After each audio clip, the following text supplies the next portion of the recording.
BCMA has shown itself to be a good target for therapeutic targeting in multiple myeloma using a variety of different immunotherapy platforms, including antibodies, bispecific T-cell engagers, as well as CAR T-cells. We already have a antibody drug conjugate that targets BCMA that is approved for treatment of multiple myeloma, which is belantamab mafodotin. MEDI2228 is a antibody drug conjugate that uses a different warhead than the belantamab.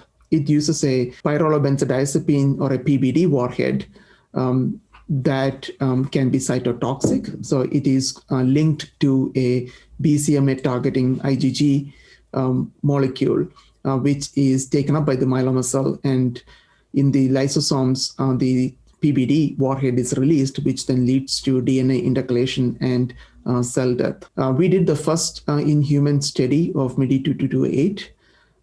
This consisted of a dose escalation phase, starting from a relatively small dose all the way up to 0.2 milligram per kilogram of the MEDI2228. We saw 2 DLTs at the highest dose level, which were both thrombocytopenia. Based on this, we decreased the dose to 0.14 milligram per kilogram and expanded the study at that dose level to include 41 additional patients. So overall, we enrolled 82 patients onto this dose escalation and dose expansion trial. What we found in the study was that the overall response rate is approximately 60% amongst the 41 patients who received the recommended phase 2 dose of 0.14 milligram per kilogram intravenously every 3 weeks. This included some patients with deep responses, including very good partial responses, and the responses appeared to be fairly durable, even deepening beyond the discontinuation of therapy in some of these patients. We did see some toxicity that were anticipated based on the particular warhead that we are using, the PBD.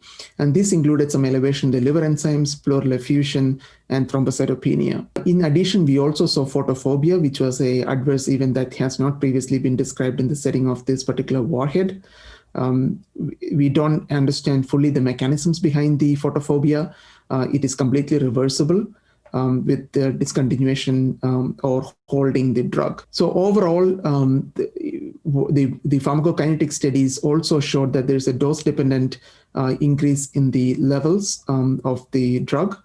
It also showed that majority of the toxin remains bound to the immunoglobulin with very little of the free toxin found in the serum. And the data is consistent with on-target effect of the antibody drug conjugate.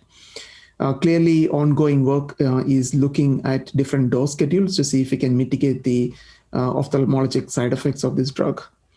The trial is continuing at this time, looking at various different dosing schedules.